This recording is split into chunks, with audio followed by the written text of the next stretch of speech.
রাতে মৌসুমের শেষ এল ক্লাসিকোতে লড়বে বার্সেলোনা ও রিয়াল মাদ্রিদ। ম্যাচটি অনেকাংশে হয়তো লা লিগার শিরোপা ভাগ্য নির্ধারণ করবে।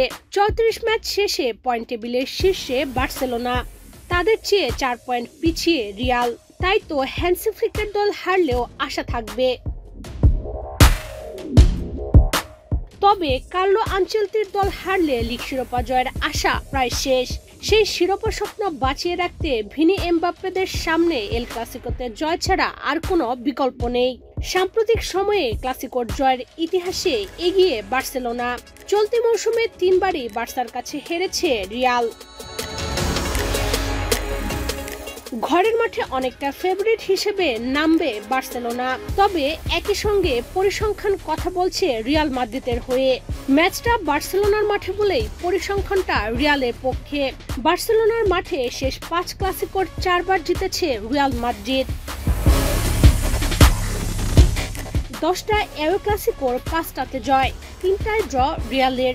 মোট মুখোমুখি লড়াইয়েও এগিয়ে রিয়াল মাদ্রিদ। মাদ্রিদের জয় 105 ম্যাচে, বার্সার 103টিতে, ড্র 52 ম্যাচ।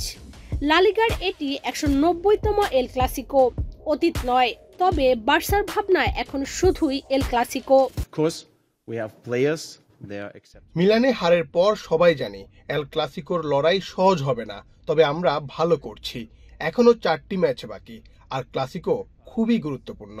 আমরা যা করতে চাই তা নিয়ে আমাদের আত্মবিশ্বাসী থাকতে হবে। সবাই জানে যে ক্লাসিকোই তাকে শতভাগ দিতে হবে, আগ্রাসী হতে হবে, দাপুটে থাকতে হবে। আমাদের সঙ্গে থাকবে ভক্তদের সমর্থন। আমরা খেলবো ঘরের মাঠে। চলতি আসরে এ নিয়ে 4র্থবার মুখোমুখি হচ্ছে বার্সেলোনা ও রিয়াল। আগের 3 ম্যাচের 2টি আবার ছিল ফাইনাল, একটি স্প্যানিশ সুপার কাপ ও একটি কোপা দেল রেতে। আর এই 2 দাপুটে পারফরমেন্সের কারণে রিয়ালের বিপক্ষে লিগ নির্ধারণী এল ক্লাসিকোতে বার্সাকে ধরা হচ্ছে ফেভারিট। তবে বার্সা কোচের ভাবনা কেবল 3 পয়েন্টে। রিয়াল জিতে গেলে পরে যদি শিরোপাটাও ধরা দেয় কোচ কার্লো আনচেলত্তির হাতে, সেটা রিয়ালে তার বিদায়ী মৌসুমে হতে পারে একটি উপহারও।